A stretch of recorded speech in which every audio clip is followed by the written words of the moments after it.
You face opponents who seem to anticipate your every move, leaving you frustrated and outmaneuvered at every turn. Whether it's negotiations, workplace competition, or conflicts, you watch others effortlessly get inside people's heads, while you're always one step behind in the mental game. I am Sun Tzu, the ancient strategist who mastered defeating opponents through psychology, not brute force. For over 2,500 years, my principles have guided leaders who learnt that supreme skill is subduing the enemy without fighting. What I discovered about opponent psychology will transform how you approach any conflict, giving you mental tools to outmaneuver anyone by understanding their mind better than they understand it themselves. The same psychological warfare that won ancient battles can win modern boardroom conflicts. But first, like this video, subscribe for more ancient wisdom, and comment where you're watching from. I want to know which corner of the world is ready to master mental victory. My path to understanding the human mind began not on battlefields, but in the shadowed corridors of ancient Chinese courts, where I witnessed power struggles more vicious than any war. As a young man serving in the court of the King of Wu, I observed ministers destroy each other with nothing more than whispered words and calculated glances. I watched ambitious men rise and fall based not on their sword skills, but on their ability to read and manipulate the minds around them. The moment that changed everything came during my first military appointment. I was tasked with confronting General Zhong Wei, a veteran commander whose forces outnumbered mine 3-1. Traditional military thinking demanded either retreat or a costly frontal assault. But as I studied this man, his past victories, his methods, his personal history, began to see something others missed. Zhong Wei was not the fearless warrior his reputation suggested. He was a man haunted by a single devastating defeat early in his career, a defeat that came from underestimating a smaller force. I realized that his aggressive tactics were not born of confidence, but of fear of being caught unprepared. Again, this fear had become his greatest weakness, making him predictable. Where others saw strength, I saw a mind that could be turned against itself. Instead of meeting Zhang Wei's army in battle, I began a campaign of misdirection. I had my scouts report false intelligence about my troop movements, creating the impression that I was preparing to attack his weakest flank, the very type of cunning maneuver that had defeated him years before. I watched as his fear took hold, saw him redeploy his forces frantically, exhausting his men and resources, preparing for an attack that would never come. When I finally revealed my true position, far from where he expected, Zhang Wei's psychological state had already crumbled. His troops, seeing their commander's panic and confusion, lost confidence in his leadership. The great general surrendered without a single arrow being fired, not because my army was stronger, but because his mind had defeated him before I ever could. That victory taught me the most important lesson of my life. The human mind is both the strongest fortress and the weakest point of any opponent. Master the mind, and victory becomes inevitable. This became the foundation of everything I would later write in The Art of War, that the supreme excellence consists of breaking the enemy's resistance without fighting, by understanding and manipulating the psychological forces that drive human behavior. From that day forward, I dedicated myself to studying not just military tactics, but the deeper patterns of human psychology that determine the outcome of every conflict. When I say that all warfare is based on deception, people often misunderstand my meaning. They think I advocate for lies and dishonesty, but true deception in psychological warfare is far more sophisticated. Is the art of controlling perception, of understanding that reality matters less than what your opponent believes to be real. During my years studying human psychology, I discovered that people do not respond to facts, they respond to their interpretation of facts, filtered through their fears, desires, and preconceptions. The skilled psychological warrior does not lie to his opponent. He simply allows the opponent's own mind to create the deceptions that lead to defeat. I learnt this principle intimately during the siege of Yingdu, capital of the Qiu state. My forces were significantly outnumbered, and a traditional siege would have been impossible. But I had studied the Chu generals extensively and knew their greatest fear was being outmaneuvered by a smaller, more mobile force. This fear stemmed from their military doctrine, which emphasized overwhelming numbers and defensive positions. Instead of hiding my army's small size, I made it appear even smaller.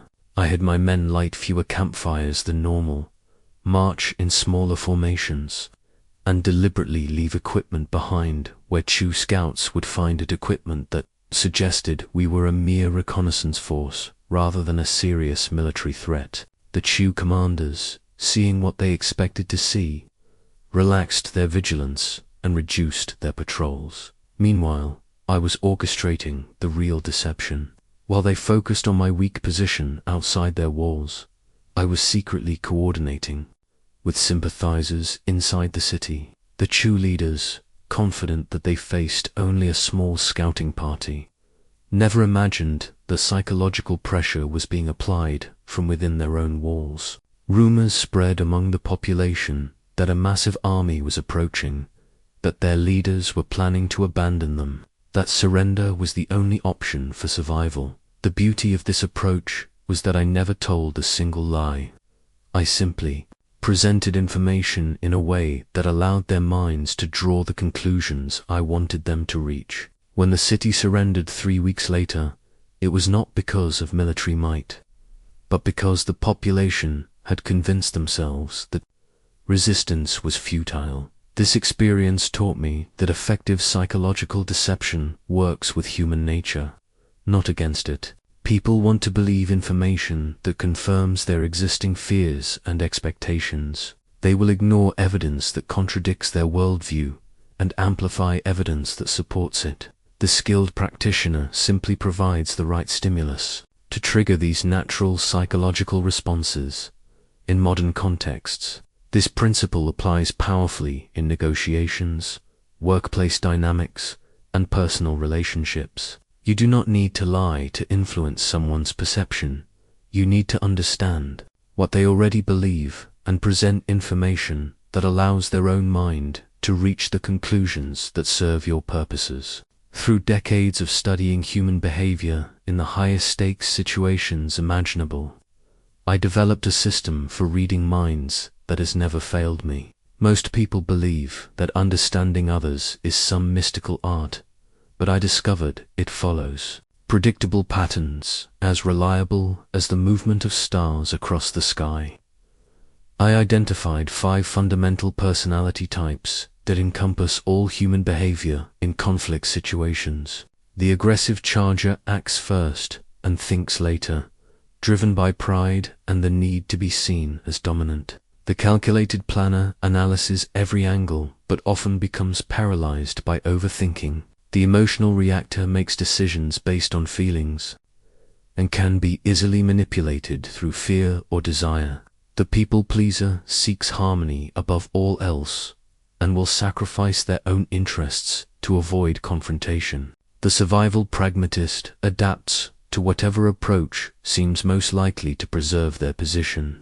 Each type reveals itself through subtle, physical, and verbal cues that become obvious once you know what to observe. The aggressive charger speaks louder than necessary, takes up more physical space, and interrupts others frequently. Their breathing becomes shallow when challenged, and they lean forward aggressively when making points. The calculated planner speaks more slowly, uses qualifying words like perhaps and potentially, and their eyes dart away when pressed for quick decisions. During my campaign against the armies of Qi, I spent weeks observing their commanding general, Li Mu, before ever engaging his forces. I noticed that he touched his beard whenever he was uncertain, that his voice dropped slightly when discussing topics he felt confident about, and that he always looked to his left when formulating responses to unexpected questions. These tiny tells revealed more about his mental state than any intelligence report ever could. But physical observation is only the beginning. I learned to study my opponent's past decisions to understand the psychological patterns that drove them. Li Mu had a history of bold opening moves, followed by increasingly conservative tactics, a pattern that revealed his deep fear of losing early gains. He was a man who valued security over opportunity, which meant he could be defeated through patient pressure that gradually eroded his confidence. I also developed a series of probing questions designed to force opponents to reveal their psychological weaknesses without realizing it. What would you do if you knew you could not fail? Reveals what they truly desire. What keeps you awake at night? Exposes their deepest fears. Who do you most admire? Shows their aspirational values and insecurities about their current position. The key insight I discovered is that everyone has something they value more than victory itself: reputation, family, legacy, money, power, or even simply being liked. Once you identify what someone fears losing most, you understand exactly how their mind will react under pressure. This knowledge becomes the foundation for every psychological strategy that follows. The highest form of psychological warfare is achieving complete victory without your opponent ever realizing they are being defeated. This is not about avoiding conflict. It is about winning so thoroughly at the psychological level that physical confrontation becomes unnecessary. My most perfect application of this principle came during the territorial dispute with the state of Chu. Over the rich farmlands of the Yangtze River Valley, the Chu leadership had assembled a formidable coalition of neighboring states, commanding resources that dwarfed my own. Traditional military analysis suggested that direct confrontation would be catastrophic for my forces. Instead of preparing for battle, I began a campaign of psychological pressure designed to make the Chu leadership defeat themselves. I started by studying what each member of their coalition valued most. The king of Ku craved respect from his peers and feared being seen as weak. The allied generals were more concerned with protecting their own territories than with Ku's expansion. The merchant classes funding the military effort prioritized trade stability over territorial gains. Rather than threatening their military forces, I targeted these underlying psychological foundations.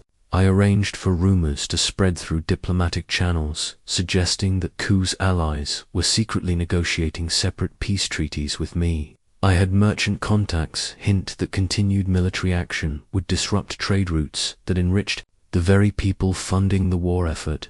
I leaked information suggesting that other enemies were preparing to attack Kuska's homeland while their forces were deployed far from home. None of these rumors were entirely falsy, simply amplified existing tensions and fears that already existed within their coalition. The beauty of this approach was that the Chu leadership began to doubt their own allies, who in turn began to question their commitment to Ku's cause.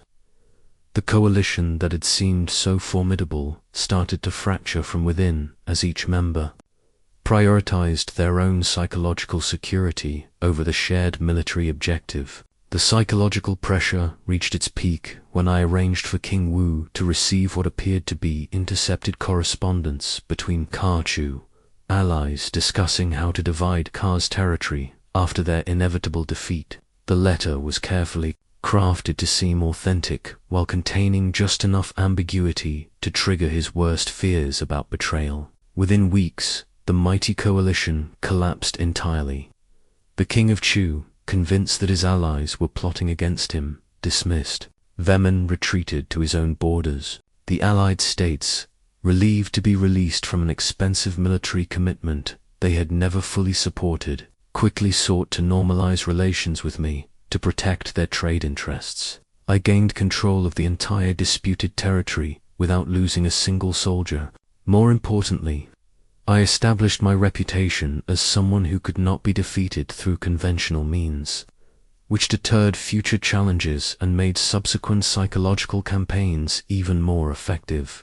This victory taught me that the supreme excellence is indeed breaking the enemy's resistance without fighting, but it requires understanding that true resistance comes from the mind, not the body. When you can make opponents question their own allies, doubt their own strategies, and fear their own weaknesses more than they fear you, victory becomes inevitable regardless of the material balance of forces.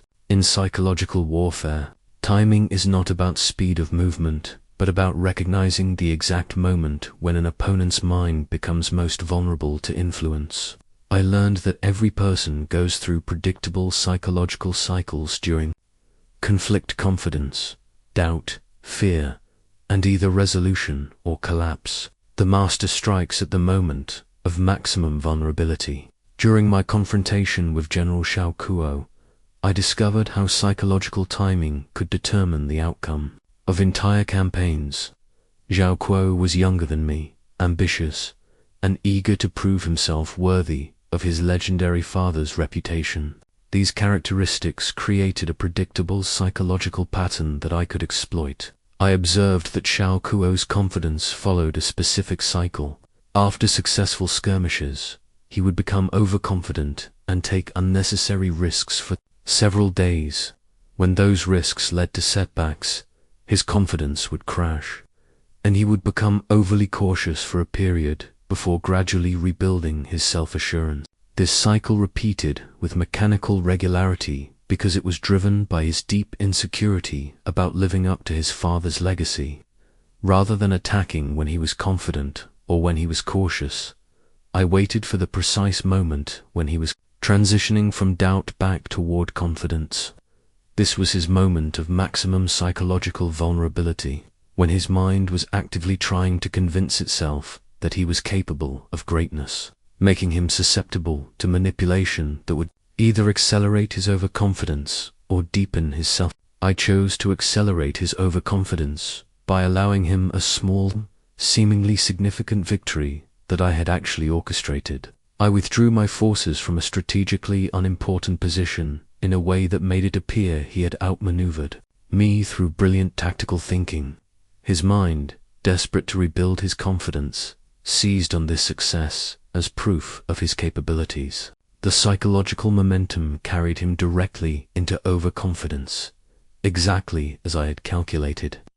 Within days, he launched an ambitious attack on what he believed was my weakened position. In reality, I had drawn him into a carefully prepared psychological trap where his forces would be isolated and his retreat cut off. But the true victory was not military, was that I had timed my psychological manipulation so precisely that he had defeated himself at exactly the moment I chose.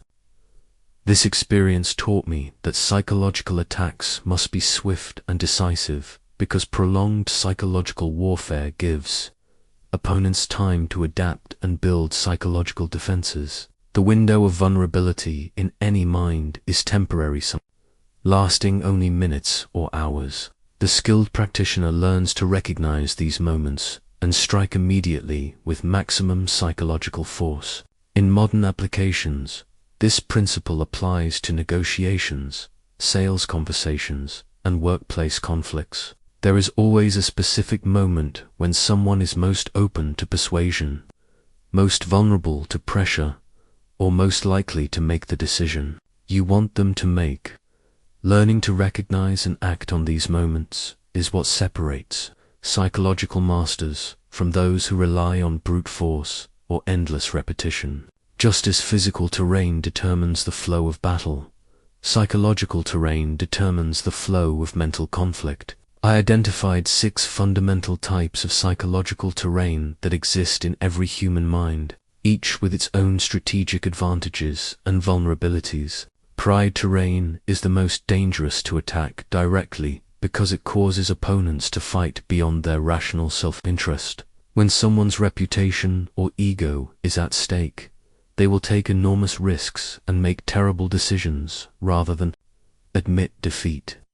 However, pride terrain can be turned into a trap by allowing opponents to overextend themselves in defense of their image. Fear terrain makes opponents either freeze completely or become recklessly aggressive. I learned to identify what each person feared most: failure, embarrassment, loss of control, abandonment, or physical harm, and then create situations where that fear became activated. Once fear takes hold of someone's mind, they become predictable, because all their decisions are driven by avoiding their worst nightmare. Greed terrain exists wherever someone desires something more than they can rationally afford to lose. This terrain is easily exploited by dangling the desired object just within reach while gradually increasing the price of obtaining it. Greedy opponents will often destroy themselves pursuing gains that were never actually available. Insecurity terrain appears in people who doubt their own capabilities or worthiness. This terrain can be exploited by either building false confidence that leads to overreach or by deepening the insecurity until the person becomes paralyzed by insecure. Opponents are the easiest to manipulate because they desperately want external validation. Loyalty terrain exists in people who value relationships and group belonging above their individual interests. This terrain can be weaponized by threatening their connections to others or by creating conflicts between their loyalties that force them to choose sides. Comfort terrain appears in people who prioritize stability and predictability above growth or achievement. These opponents can be defeated by creating uncertainty and change that forces them to make decisions outside their comfort zone, where they have no established patterns to guide them. During my campaign in the mountainous regions near the Wei River, I encountered General Liu Bei, whose mind was dominated by loyalty terrain. His entire psychological identity was built around being a faithful servant to his lord and a protector of his men. Rather than attacking his military capabilities, I focused on creating situations where his loyalty would become his weakness. I arranged for intelligence to reach Liu Bei, suggesting that his lord was planning to sacrifice Liu Bei's army to save his own forces. I also spread rumors among his troops that other generals were receiving better supplies and reinforcements. This created a psychological landscape where Liu Bei's greatest strength, his loyalty, became a source of internal conflict. The genius of this approach was that I never asked Liu Bei to betray his loyalty. Instead, I created a situation where his loyalty to his lord conflicted with his loyalty to his men, forcing him to choose between competing loyalties. This internal conflict paralyzed his decision-making and made him hesitant to take bold action when boldness was required. Understanding psychological terrain allows you to choose your battles wisely. Never fight on terrain that favors your opponent's psychological strengths. Instead, maneuver the conflict onto terrain where their mind works against them, where their natural psychological responses become self-defeating rather than adaptive. Information is the foundation of all psychological warfare, but not in the way most people understand. The goal is not simply to gather facts about your opponent, it is to understand the psychological patterns that will determine their reactions to specific types of information. With the right intelligence, you can predict and control how someone will think, feel, and act in any situation. I developed 5 categories of intelligence that are essential for psychological victory. Personal. History reveals the experiences that shaped your opponent's deepest fears and strongest desires. Current pressures show what stress factors are already affecting their judgment. Relationship dynamics expose how they interact with allies, enemies, and neutral parties. Decision patterns reveal the psychological processes they use to make choices. Under pressure, hidden vulnerabilities uncover the weaknesses they work hardest to conceal. During my intelligence campaign against the state of Yan, I discovered the power of using information as a weapon rather than just a tool. The Yan leadership was preparing for what they believed would be a prolonged defensive war against my forces. They had fortified their positions and stockpiled supplies for a siege that could last months. But my spies had uncovered something the Yan generals did not know about each other. The northern commander, General Wang, had been secretly negotiating with barbarian tribes to supplement his forces. The southern commander, General Li, was skimming funds from the military treasury to cover gambling debts. The eastern commander, General Chen, was having an affair with the wife of a prominent court official. None of these secrets were directly related to military strategy, but each represented a psychological vulnerability that could be exploited. Rather than using this information for blackmail, I employed it to create a psychological weapon far more powerful than any siege engine. I arranged for each general to learn about the secrets of the other two through seemingly accidental intelligence leaks. General Wang received evidence of General Li's financial corruption through a captured messenger who was allowed to escape. General Li discovered General Chen's affair through intercepted love letters that my agents planted where his patrols would find them. General Chen learned about General Wang's barbarian negotiations through a spy who pretended to defect from my army. The psychological effect was devastating.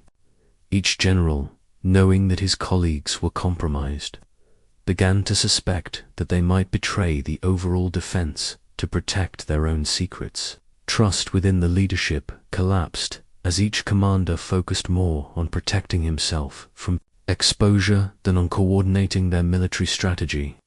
But the true genius was in the next phase. I leaked information suggesting that I already knew all of their secrets and was preparing to expose them publicly unless they cooperated.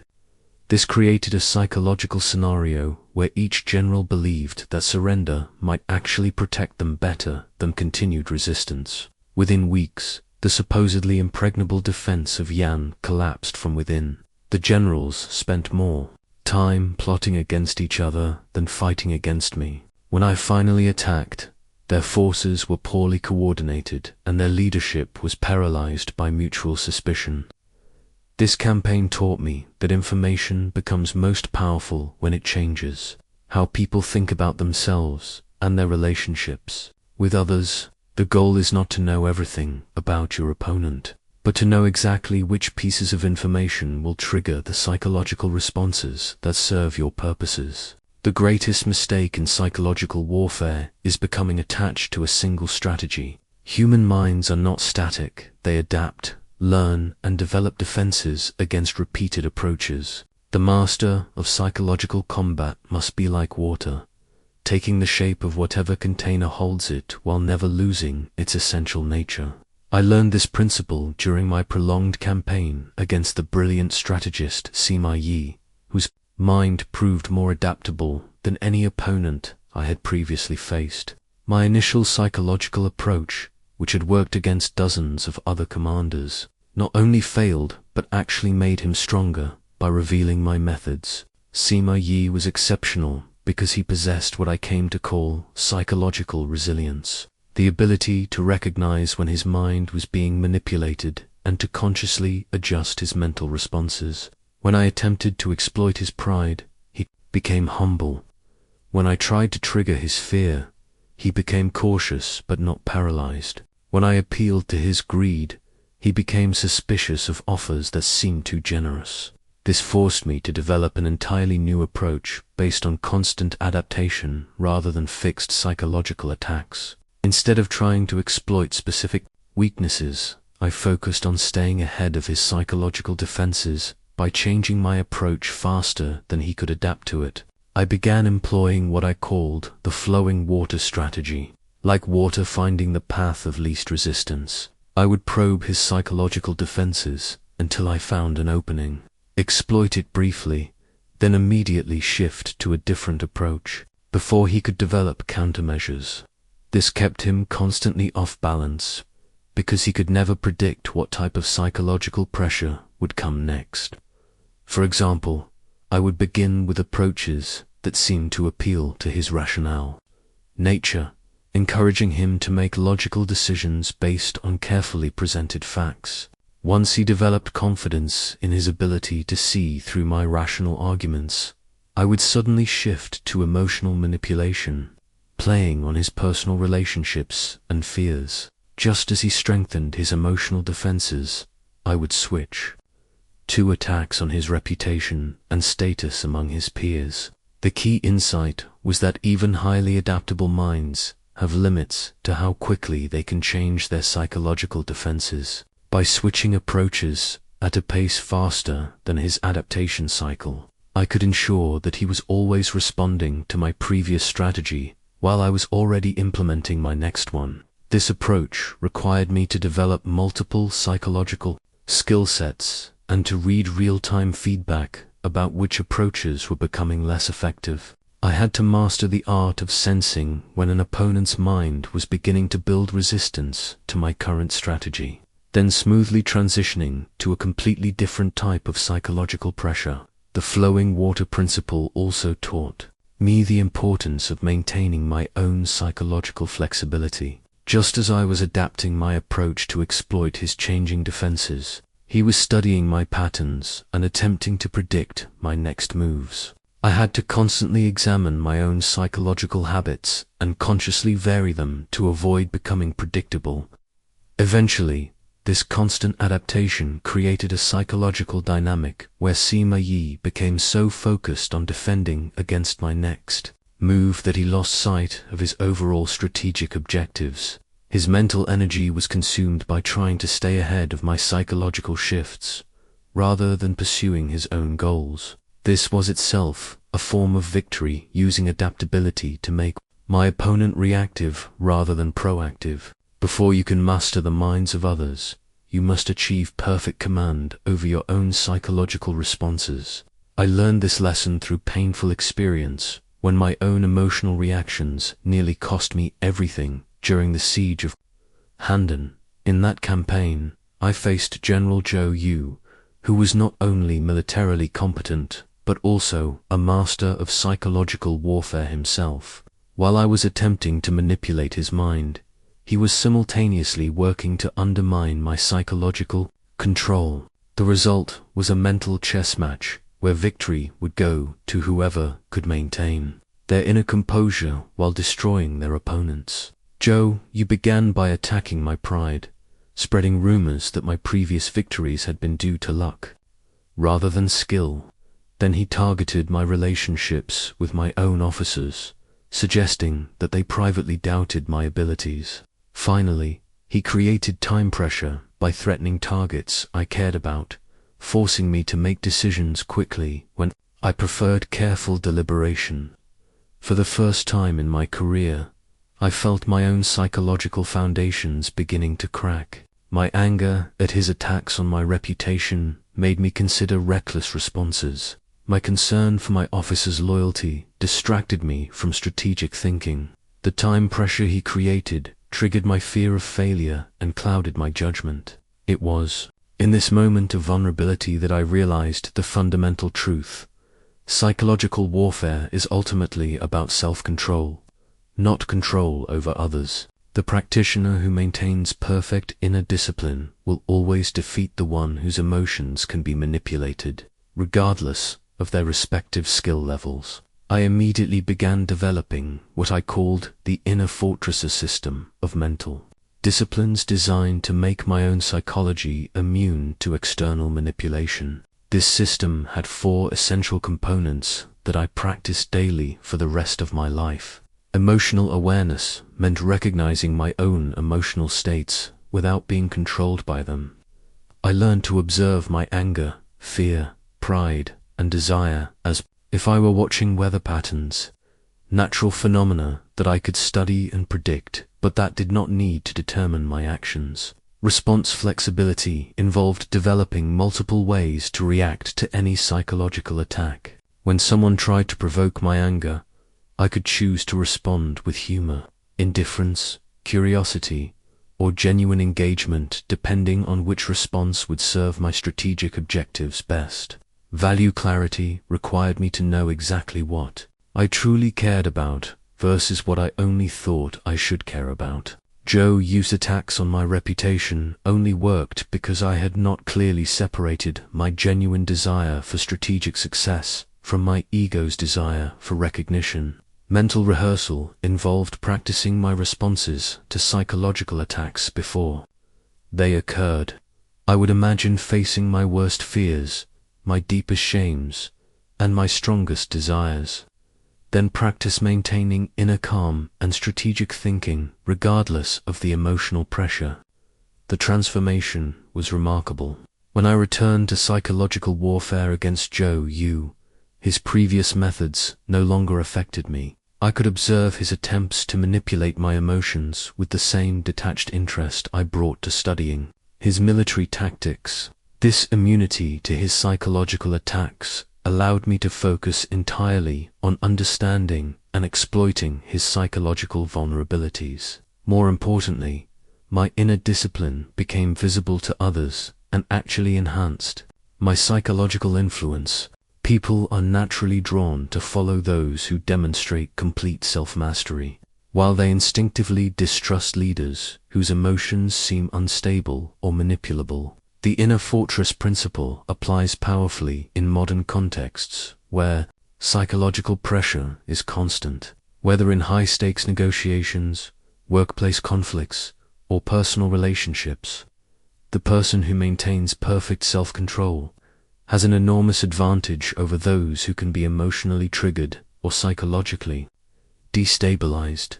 True leadership is the ultimate expression of psychological mastery because it requires inspiring others to willingly sacrifice their individual interests for a shared vision. This is not about commanding obedience through fear or rule. It is about creating psychological conditions where following you becomes the most attractive option available. I discovered the principles of psychological leadership during my darkest military campaign, when my army was trapped in the mountains of Zhao with winter approaching, supplies running low, and morale collapsing.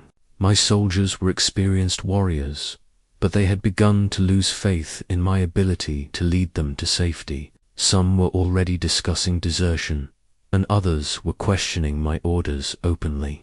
Traditional military leadership relied on discipline and punishment to maintain order, but I realized that fear-based compliance would not sustain my men through the psychological challenges ahead. Instead, I needed to transform their relationship to me from reluctant obedience to passionate commitment. I began by studying what each type of person needed to feel psychologically secure in following a leader. The natural warriors needed to believe they were following someone stronger than themselves. The thoughtful strategists needed to understand and respect the reasoning behind decisions. The relationship-oriented soldiers needed to feel personally valued and cared for. The practical survivors needed confidence that following me would improve their chances of success. Rather than using a single leadership approach, I developed what I called adaptive psychological leadership, adjusting my leadership style moment by moment based on who I was interacting with and what they needed to feel motivated. With the natural warriors, I demonstrated my own courage and physical capability by taking personal risks and sharing their hardships. I ate the same food, endured the same cold, and positioned myself at the front during dangerous movements. This created psychological respect based on proven strength. With the strategic thinkers, I shared my reasoning process and invited their input on tactical decisions. I explained not just what we would do, but why those approaches would work and how they connected to our overall survival strategy. This created psychological buy-in based on intellectual respect. With the relationship-focused soldiers, I learned their personal stories, remembered details about their families, and showed genuine concern for their individual welfare. I made decisions that protected specific people even when it cost resources, demonstrating that their lives mattered to me personally. With the practical survivors, I consistently delivered on promises and showed concrete progress toward our objectives. Every small success was highlighted, every problem was addressed with visible action, and every decision was framed in terms of improving our collective chances. But the true breakthrough came when I realized that the most powerful psychological leadership technique was making my followers feel like heroes in their own story rather than supporting characters in mine. Instead of asking them to follow me to glory, I helped them see how following me would allow them to become the people they most wanted to be. I reframed our desperate situation as an opportunity for each man to prove his character, to demonstrate loyalty, courage, and determination that would define him for the rest of his life.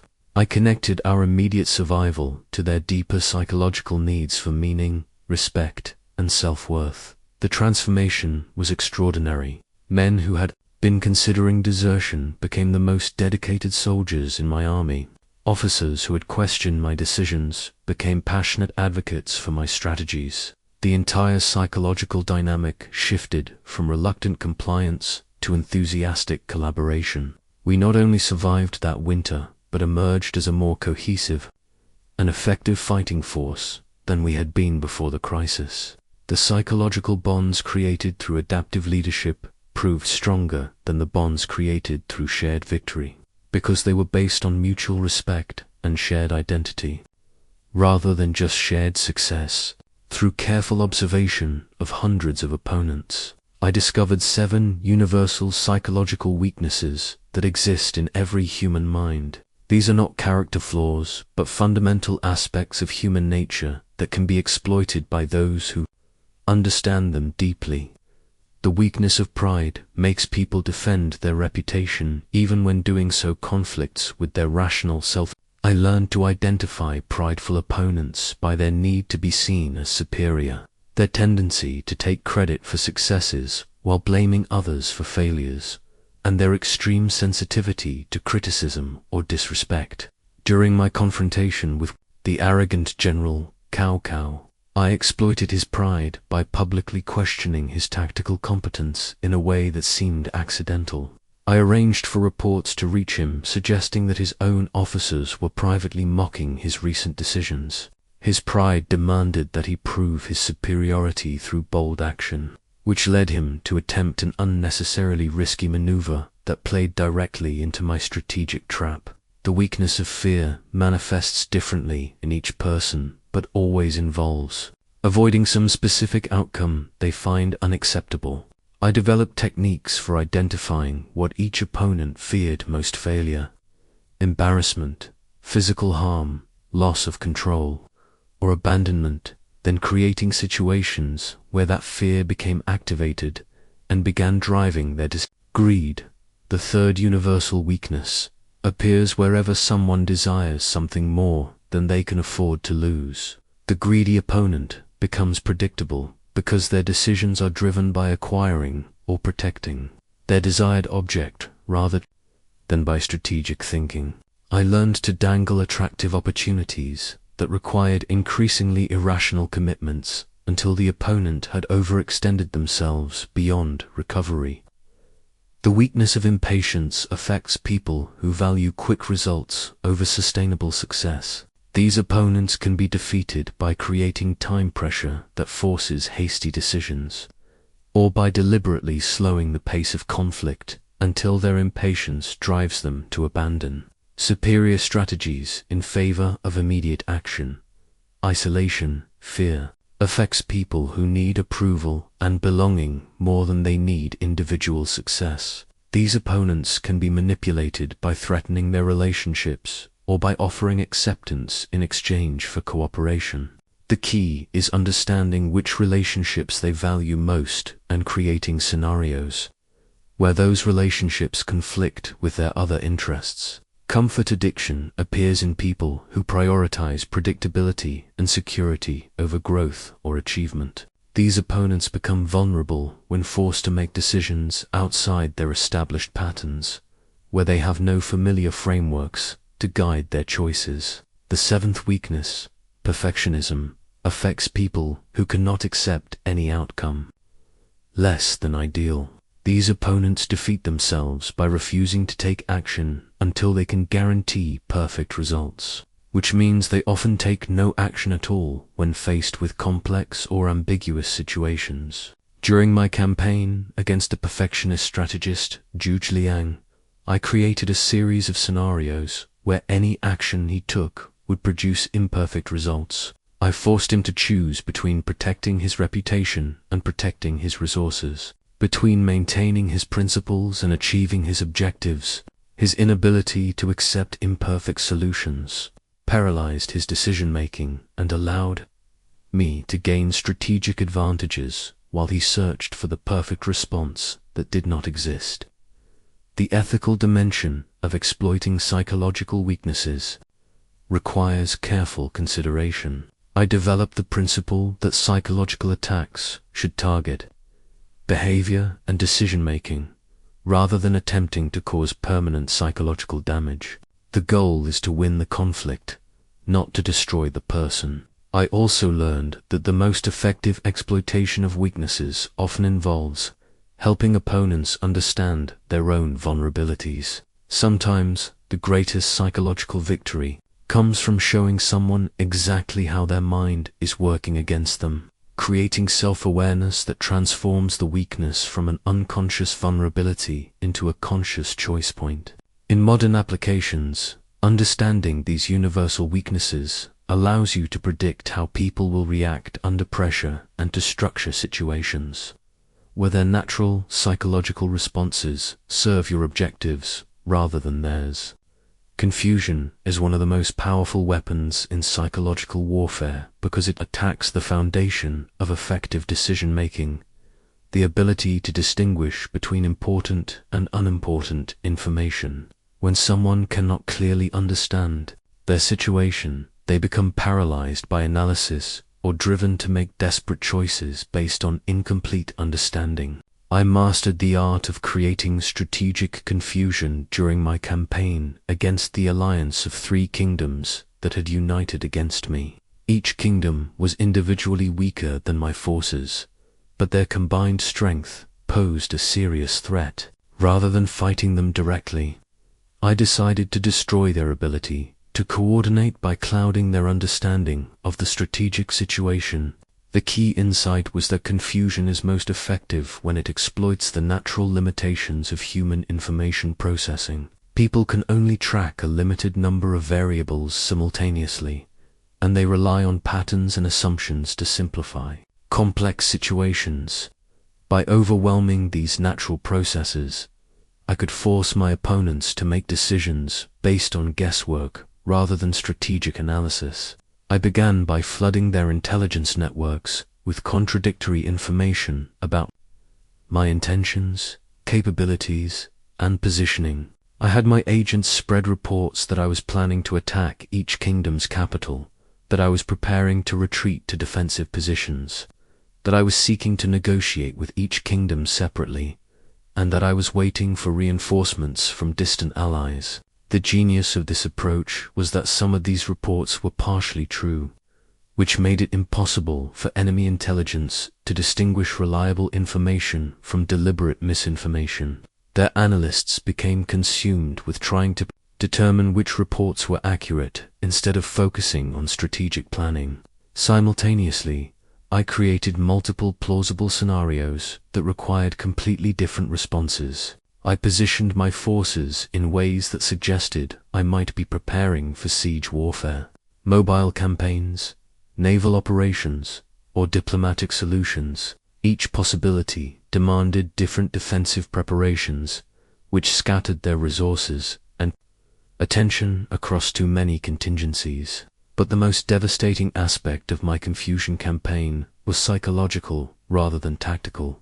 I arranged for each kingdom to receive intelligence, suggesting that their allies were secretly negotiating separate peace agreements with me. This created a 3-way psychological spiral where each kingdom began to doubt their allies' commitment while suspecting they were being betrayed. The result was strategic paralysis.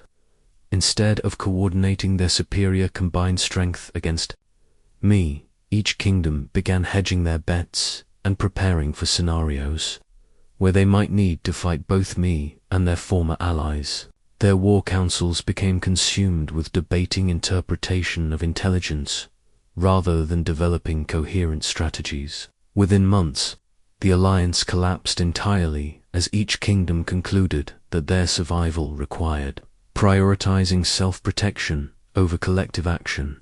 I was able to defeat them individually using conventional tactics because their psychological confusion had prevented them from maintaining their strategic advantage. This experience taught me that confusion works best when it targets the specific psychological processes that people rely on most heavily for decision-making. Analytical minds become confused when presented with too much contradictory data. Intuitive minds become confused when their pattern recognition is overwhelmed with false patterns. Relationship-focused minds become confused when their trust networks appear compromised. The key to ethical confusion is ensuring that it affects decision-making rather than fundamental psychological stability. The goal is to win the conflict by making superior strategy impossible, not to cause lasting mental damage to opponents. In modern contexts, confusion can be created through information overload, contradictory messaging, creating multiple plausible interpretations of the same events, or introducing new variables that change the decision-making framework. The most effective confusion exploits the natural human tendency to seek certainty by making certainty temporarily impossible to achieve. The psychology of alliances and isolation represents the highest level of strategic thinking because it involves orchestrating the psychological dynamics of multiple people simultaneously. Victory often belongs not to the strongest individual, but to whoever can build the most powerful psychological coalitions while isolating their opponents from sources of support. I learned this principle during the complex political situation that arose when 5 kingdoms formed an alliance against me, creating what appeared to be an impossible military challenge.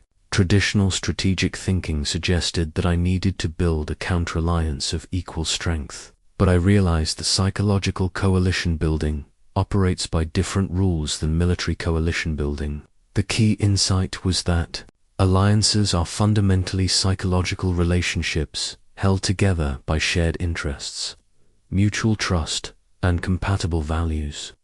Physical proximity and formal agreements matter less than the psychological bonds between the actual decision makers. By understanding and manipulating these psychological foundations, I could reshape alliance structures without ever engaging in direct diplomacy. I began by studying the psychological dynamics within the enemy alliance. The 5 kingdoms were united by fear of my expansion, but they had significant underlying tensions based on historical grievances, competing territorial claims, and incompatible long-term objectives. More importantly, the individual leaders had personality conflicts and different strategic philosophies that created natural friction points. Rather than trying to break their alliance through direct pressure, I focused on amplifying the psychological tensions that already existed within their coalition. I arranged for intelligence to reach each kingdom, suggesting that their allies were pursuing secret agendas that conflicted with the stated alliance objectives. I created situations where cooperation with the alliance would conflict with each kingdom's individual interests. But the true breakthrough came when I shifted from trying to break their alliance to building psychological coalitions that transcended formal political boundaries. I identified individuals within each enemy kingdom who shared common interests with me or with potential allies, then began cultivating psychological relationships that bypassed official diplomatic channels. I discovered that the merchant classes in 3 of the enemy kingdoms were suffering economically from the military expenses required by the alliance. The younger generation of military officers in 2 kingdoms admired my tactical innovations and were frustrated with their own leadership's conservative strategies. Several court officials across multiple kingdoms were concerned that prolonged warfare would destabilize the entire region. Instead of approaching these groups directly, I created conditions where cooperation with me became psychologically attractive to them. I demonstrated through my actions that I could provide the economic stability that merchants needed, the military innovation that young officers craved, and the regional stability that court officials desired. The psychological effect was profound. Within months, I had created informal coalitions of influential people across enemy kingdoms who had stronger psychological alignment with my objectives than with their own leadership's policies. These weren't formal betrayals or secret negotiations. They were shifts in psychological loyalty based on demonstrated value and shared vision. When the decisive confrontation finally came, the enemy alliance collapsed from within as key individuals in each kingdom found reasons to avoid fully supporting military action against me. Some cited economic concerns, others raised tactical objections, and still others questioned whether prolonged warfare served their kingdom's interests. I achieved complete victory through psychological coalition building that made military victory inevitable.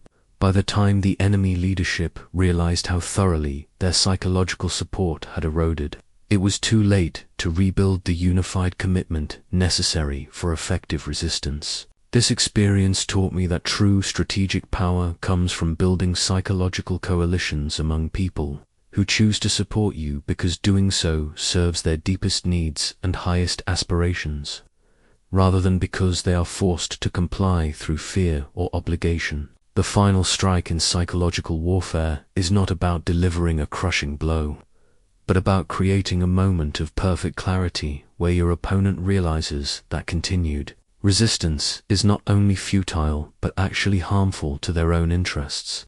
This moment of psychological checkmate represents the culmination of all previous psychological preparation. I perfected this technique during my final confrontation with the legendary strategist Pang Tong, whose reputation for tactical brilliance had made him seem invincible to conventional military thinking. Our conflict had continued for over a year, with neither side able to gain decisive advantage through traditional means. Throughout our extended campaign, I had been carefully studying not just Pang Tong's tactical methods, but the psychological patterns that drove his strategic thinking. I discovered that his greatest strength, his ability to see multiple moves ahead, was also his greatest weakness, because it made him overthink situations where simple, direct action would be most effective. More importantly, I learned that Pang Tong's entire strategic identity was built around being the smartest person in any conflict. His psychological need to demonstrate intellectual superiority often led him to choose complicated solutions over simple ones, elegant strategies over effective ones, and impressive maneuvers over decisive ones. The psychological checkmate began when I started making deliberately simple, almost crude tactical moves that appeared to play directly into his strategic advantages. I allowed him to outmaneuver me in several minor engagements, each time using obviously inferior tactics that made his victories seem effortless. These easy victories activated his psychological weakness, his need to prove intellectual superiority. He began to view me as a competent but unimaginative opponent who could be defeated through superior strategic thinking. This assessment was exactly what I wanted him to believe, because it would make my final psychological strike possible. The decisive moment came when I presented him with what appeared to be the perfect strategic opportunity, chance to demonstrate his intellectual superiority by executing a brilliantly complex maneuver that would simultaneously solve multiple tactical problems while showcasing his strategic genius. The trap was psychological rather than tactical. I had structured the situation so that the brilliant solution he would inevitably choose would actually isolate his forces and make them vulnerable to the simple, direct attack that he would dismiss as too crude to consider seriously. But the true genius of psychological checkmate was not in defeating his forces. It was in the moment when Pang Tong realized exactly how his own psychological patterns had been used against him. I arranged for this realization to occur at the precise moment when reversal was impossible but understanding was complete. The psychological impact was devastating, not because I had outmaneuvered him tactically, but because I had demonstrated complete understanding of how his mind worked. He realized that every move he had made, every strategic choice he had considered brilliant, had been anticipated and incorporated into my overall psychological strategy. This moment of psychological checkmate was more decisive than any military victory could have been because it fundamentally changed how he thought about conflict itself. He realized that his greatest strategic asset, his analytical mind, could become his greatest vulnerability when facing an opponent who understood. Psychological warfare at the deepest level. The key insight was the psychological checkmate requires perfect timing and complete preparation. Every previous interaction, every psychological pressure applied, every piece of intelligence gathered must culminate in a single moment where the opponent's entire worldview shifts from confidence to recognition of defeat. But I learned that true masters of psychological warfare deliver checkmate with respect and grace rather than with cruelty or humiliation. The goal is to win the conflict decisively while leaving the opponent's fundamental dignity intact, because psychological victory achieved through respect creates lasting peace, while victory achieved through humiliation creates lasting enmity. Even masters of psychological warfare face defeats, and how you respond to these setbacks determines whether they become sources of weakness or catalysts for greater strength. I learned this lesson through my most humbling experience, a complete psychological defeat at the hands of a relatively unknown commander whose unconventional methods caught me entirely unprepared. General Wei Qing was young, inexperienced, and seemingly inferior to me in every measurable way. I approached our conflict with confidence, applying the psychological techniques that had brought me victory in dozens of previous campaigns. But Wei Qing possessed something I had never encountered before: complete immunity to conventional psychological warfare. My attempts to exploit his pride were met with genuine humility. My efforts to trigger his fear revealed that he had already accepted the possibility of defeat and had made peace with all potential outcomes.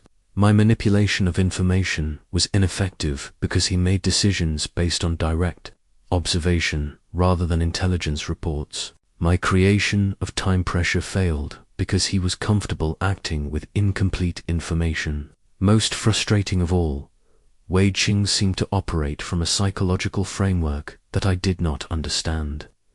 He made decisions that appeared irrational by conventional strategic thinking, but that consistently achieved effective results. He inspired loyalty in his followers without using any of the leadership techniques I had mastered. He maintained inner calm without employing the mental disciplines I had developed. The psychological defeat was total and shocking. For the first time in my career, I found myself being outmaneuvered by someone whose mind I could not read, whose patterns I could not predict, and whose psychological weaknesses I could not identify. Every assumption I had made about human psychology seemed inadequate when applied to this opponent. The initial emotional impact was devastating. My confidence was shattered, my strategic identity was undermined, and my fundamental understanding of psychological warfare was called into question. I experienced for the first time the psychological vulnerability that I had created in so many other opponents. But this defeat became the foundation for the greatest advancement in my understanding of psychological warfare. I realized that my previous success had made me overconfident in my own methods and blind to alternative approaches to strategic thinking. Wei Qing's immunity to my techniques revealed that I had been fighting opponents who shared my basic psychological assumptions rather than truly mastering the full spectrum of human mental diversity. I began an intensive study of Wei Qing's psychological framework, determined to understand how his mind operated so differently from others I had encountered. I discovered that he had trained himself in what I came to call psychological flexibility, ability to consciously choose his emotional and mental responses rather than being driven by unconscious patterns. More importantly, Wei Qing had developed what I recognized as authentic inner strength rather than the artificial psychological defenses I had been building.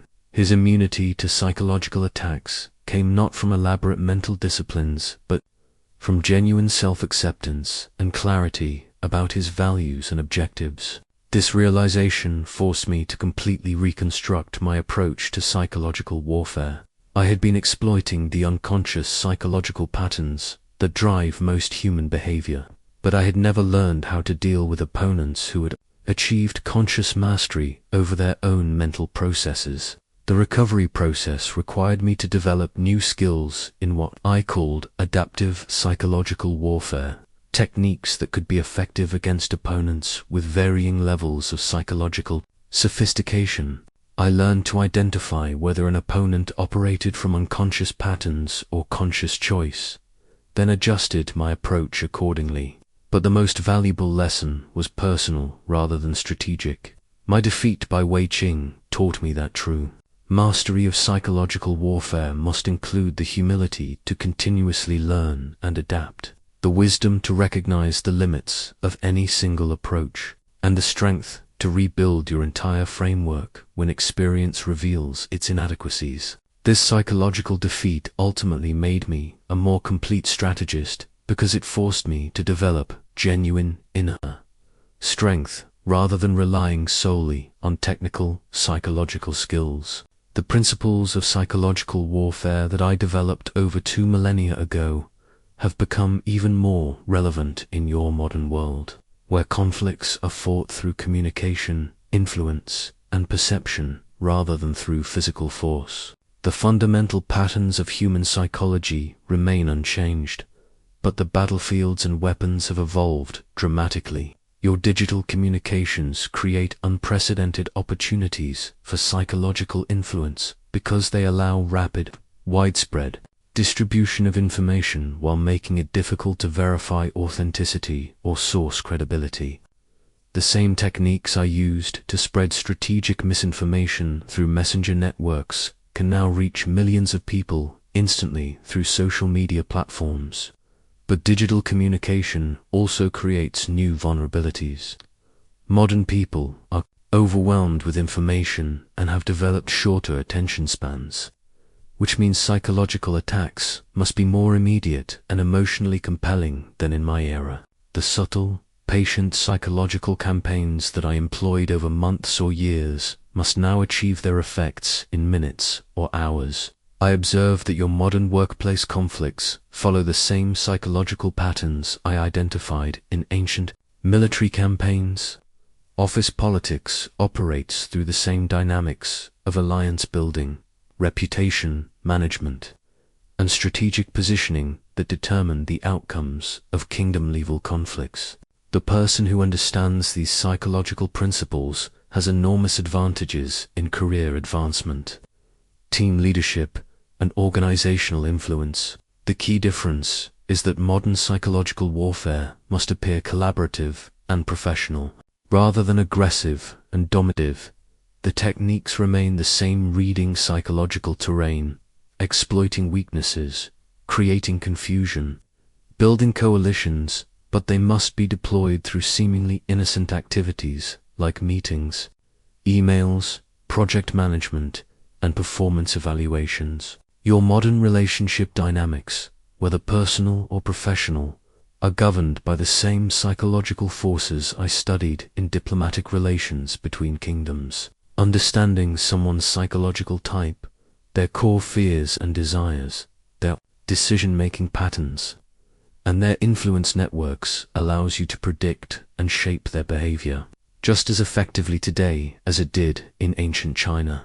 But modern practitioners must navigate ethical considerations that were less relevant in military contexts. The goal should be mutual benefit and sustainable relationships, rather than total domination and elimination of opposition. The psychological techniques that I developed for warfare can be adapted to create win-win outcomes that serve everyone's interests while still achieving your strategic objectives. I am particularly fascinated by how your technology has created new forms of psychological terrain. Social media profiles reveal personality patterns that would have taken me months to discover through direct observation. Digital communication patterns show psychological vulnerabilities that can be influenced through targeted messaging. Online reputation management has become as strategically important as physical territory control was in my era. The speed and scale of modern psychological influence also creates new responsibilities. My psychological campaigns affected hundreds or thousands of people at most, while modern psychological techniques can influence millions simultaneously. This power requires wisdom and restraint that goes beyond mere tactical effectiveness. See that your most successful modern leaders intuitively apply many of the psychological principles I systematized centuries ago. They read psychological terrain before entering conflicts. They build coalitions based on shared psychological needs.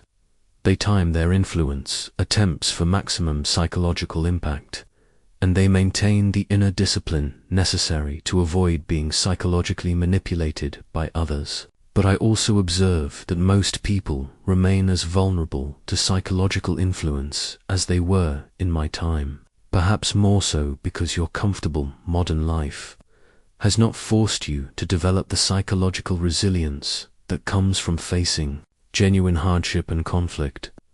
The ancient art of psychological warfare, properly adapted and ethically applied, can transform your effectiveness in every area of modern life while helping you build the inner strength necessary to resist psychological manipulation from others. As I reach the end of sharing my deepest insights about the psychology of defeating any opponent, I want to leave you with a clear path forward for developing these capabilities in your own life. The principles I have taught you are not merely theoretical concepts, they are practical tools that must be developed through conscious practice and ethical application. Your journey towards psychological mastery must begin with the foundation I emphasized throughout my teachings: complete mastery of your own mind. Before you can reliably influence others, you must develop immunity to psychological manipulation yourself. This requires daily practice of emotional awareness, response flexibility, value clarity, and mental rehearsal until self-control becomes as natural as breathing. Start by observing your own psychological patterns during everyday conflicts and challenges. Notice when your emotions are being triggered, when your fears are being activated, when your desires are being exploited. Practice maintaining inner calm and strategic thinking regardless of external pressure. This inner fortress becomes the foundation for everything else you will accomplish. Next, develop your skills in psychological assessment by studying the people around you with scientific curiosity rather than judgment. Practice identifying their personality types, their core motivations, their decision-making patterns, and their psychological vulnerabilities. Learn to read the subtle signals that reveal mental states and emotional reactions. But remember that knowledge without wisdom can be dangerous. The psychological techniques I have shared with you are powerful enough to cause significant harm if applied without ethical consideration. Your goal should always be to create outcomes that serve the highest good of everyone involved, not merely to dominate others for your personal advantage. As you develop these capabilities, you will discover that true psychological power comes not from exploiting weaknesses, but from inspiring others to achieve their own highest potential. The supreme excellence in psychological influence is helping people make choices that serve their authentic interests rather than their unconscious patterns. I have given you the tools to read psychological terrain, to time your influence for maximum impact, to build powerful coalitions, to adapt your approach based on real-time feedback, and to deliver decisive psychological influence when necessary. But the wisdom to use these tools responsibly must come from your own experience and moral development. Practice these principles first in low-stakes situations where mistakes will not cause serious harm. Apply them in your personal relationships to create deeper understanding and mutual benefit.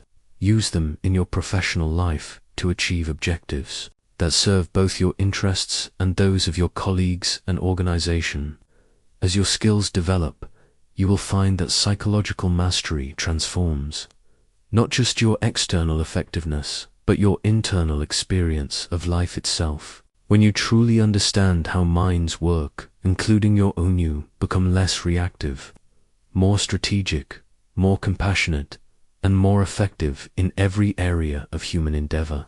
Remember that the greatest masters throughout history have used their power to elevate others rather than to diminish them. Let the psychological capabilities I have shared with you become tools for creating value, solving problems, and building bridges rather than weapons for personal gain at others' expense. The ancient wisdom I have passed to you now becomes your responsibility.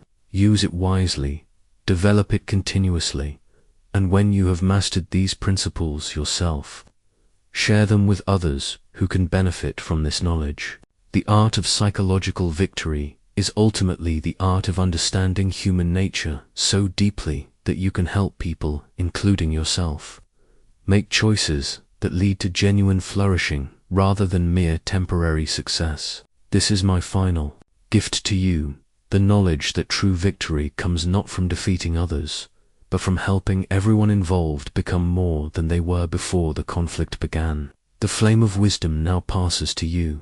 Tend it carefully, let it grow brighter through your practice and experience, and one day pass it forward to those who will come after you.